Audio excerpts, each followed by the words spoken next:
ఒక ఆసామి తన పొరుగు ఆసామి వద్ద ఒక కుండ అరువు తీసుకున్నాడు. అందులో వెన్న కాచుదామని అతను నిప్పు చేస్తుండగా ఎక్కడి నుంచో పిల్లి వచ్చి కుండపైన కాళ్ళు పెట్టి లేచి నిలబడింది. అది చూసి అతను పిల్లిని తరుమబోయాడు. పిల్లి వెనక్కు దూకింది.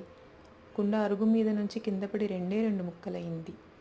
కుండ అరువు తెచ్చినవాడు తడుముకోకుండా 2 ముక్కలు జిగురు పెట్టి అంటించి పొరుగువాడి వద్దకు తీసుకుపోయి, ఇదిగో నీ కుండ అని ఇచ్చేశాడు.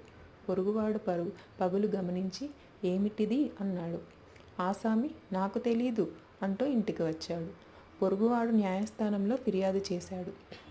ఆసామి న్యాయవాది వద్దకు వెళ్ళి సలహా అడిగాడు. న్యాయవాది అంతా విని, జరిగిన దానికి సాక్షులెవరూ లేరు గనక నువ్వు 3 విధాలుగా సమర్థించుకోవచ్చు. నువ్వు కుండ అరువు తీసుకున్నప్పుడే అది పగిలి ఉన్నదనొచ్చు, లేదా నువ్వు దానిని తిరిగి ఇచ్చాక పగిలిందేమోననొచ్చు. అన్నింటికన్నా భేషయింది ఏమిటంటే అసలు నువ్వు కుండ తీసుకోలేదనవచ్చు అన్నాడు. కుండ ఖరీదు పావలే అయినా మంచి సలహా చెప్పినందుకు న్యాయవాదికి రూపాయి ఇచ్చి ఆసామి ఇంటికి వచ్చాడు. మర్నాడు న్యాయస్థానంలో విచారణలో ఆసామి న్యాయమూర్తితో ఇలా విన్నవించుకున్నాడు. అయ్యా, నేను కుండ తీసుకున్నప్పుడే అది పగిలి ఉన్నదండి. ఆ మాటకు వస్తే అది నేను తిరిగి ఇచ్చినాక పగిలిందేమో నాకు ఆ సంగతి తెలియదండి.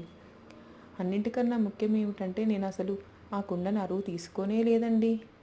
న్యాయవాది సలహా ఇంత బాగా పాటించిన న్యాయాధికారి తనకు 2 రూపాయలు జరిమానా ఎందుకు వేశాడో ఆసామికి అర్థం కాలేదు.